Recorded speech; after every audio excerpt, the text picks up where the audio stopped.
no rules review session of Blue Moon City by Reiner Knizia for 2 to 4 players with an estimated playing time of about an hour.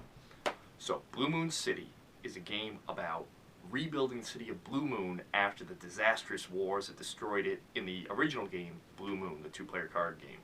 Players are going to call upon the allies of the people of City of Blue Moon to rebuild it under the watchful eye of the dragon gods, who bestow upon them crystals and scales to also rebuild the center obelisk. Whoever rebuilds the city the most, or the most prestigiously, will be the winner of the game. Alright, my thoughts on Blue Moon City. This was my next step game. Like many people, I started getting into modern board gaming with Settlers of Catan. Catan now. Blue Moon City was the game that I got that sort of pushed me beyond just something like Catan. Now, certainly it's not a heavy or a deep game by any stretch of the imagination, but it opened my eyes and it had me look around for more games like that. Blue Moon City is just a game I really enjoy. All player counts, 2, 3, 4. It's a race. It's a race of efficiency. You are trying to use the cards you have the most efficiently as possible. As you rebuild buildings, if you're the primary benefactor of that building, you gain more rewards than the people who just helped contribute to it. And as buildings get completed, they throw benefits out to the buildings around them. So you want to be able to build buildings in a part of the city where you got to reap the most benefit and then go racing back to that center obelisk to try to contribute the crystals you've collected along the way. It's a very, very fast game. The only issue I've always found when I teach it to people is the initial understanding of the cards and their special abilities, because cards have numbers, cards have abilities.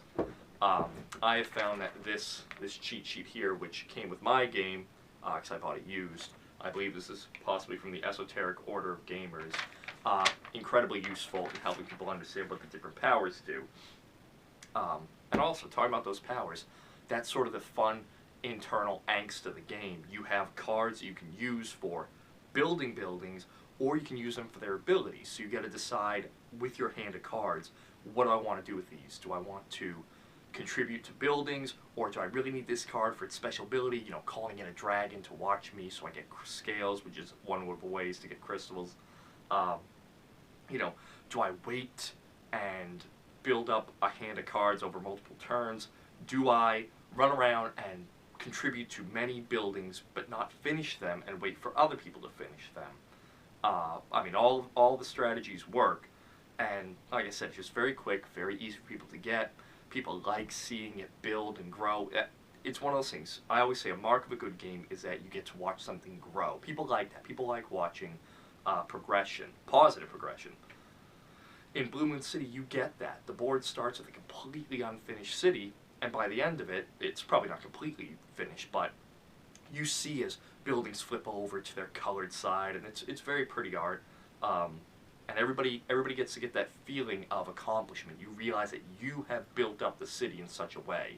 You know, you see how somebody finishing a building the previous turn, you finish the building next week, you reap greater benefits. You see that growing progression. And so the game starts out a little slow. Many games like this do, where you get that progression line.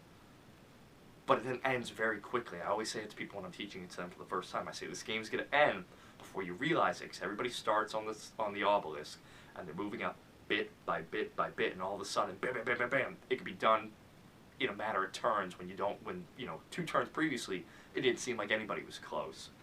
I also enjoy the sort of risk with the placing your tokens on the obelisk, which is how you win and end the game.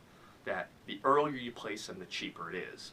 The later you place them, the more expensive it is. So you got to decide, do I waste a turn, because it's always wasting a turn to go back in and contribute to that obelisk.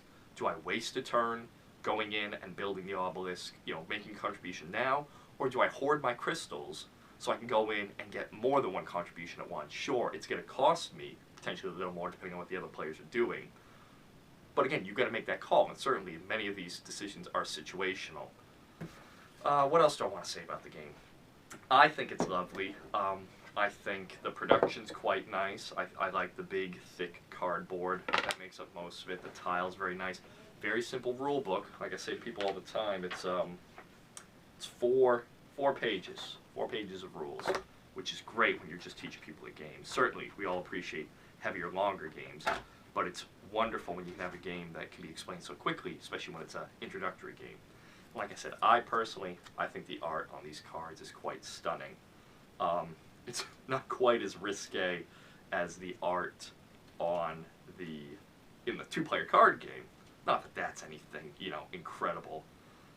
If you have small children, maybe you'd be concerned about them seeing things. But I like the art. It's very evocative. Each of the colors feels very different, but you got to use all the colors. This is not Magic the Gathering or something where certain colors can be ignored, or you only play a red-blue deck. No, you're using all the colors in this game. Each one of the benefits of the colors is crucial. I don't think there's a game where you don't use them all.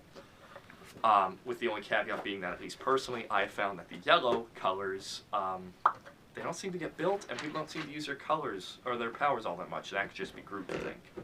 But that's basically all I have to say about Blue Moon City. It is currently out of print. I hope somebody brings it back into print. You can get it for fairly reasonable prices online.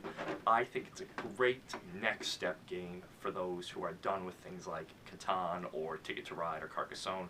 I think something like this is a great moving up to a little bit higher in the difficulty level, but nothing that a family couldn't deal with. This has been Ethan Millay with a review without the rules. Thank you very much, and I'll talk to you later. Bye-bye.